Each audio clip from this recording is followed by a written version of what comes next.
The Michigan Business Network Event Series held the 2017 Strategic Business Luncheon.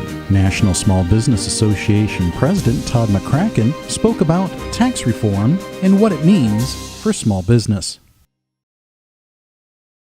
A lot of optimism that we can get tax reform done this year. A lot of proposals out there to reduce rates on businesses of all kinds. I think we have, I think we've won the battle in the small business community to make sure that if there is a reduction in rates for large C corporations, that there will also be a reduction in rates for pass-through entities.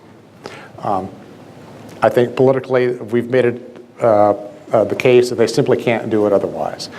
But there's still lots of unanswered questions. We're going to reduce rates. How much are we going to reduce the rates? And if we're going to reduce rates, where are we going to make up the rest of that revenue?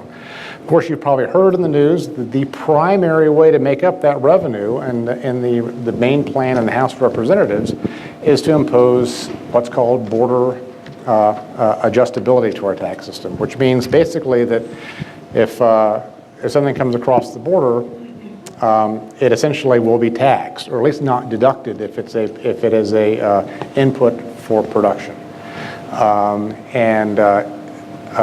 that will raise a significant amount of money, and of course it's created battle lines already drawn up in Washington. So companies that do a lot of importing are creating coalitions and talking points and hiring PR firms and lobbying firms to make the case this is a bad deal. Companies that produce a lot domestically and export primarily and don't do as much importing of their inputs take the opposite view, and they're lining up and saying, well, we're going to be much more benefited by the lower rates and the streamlined tax code that this creates.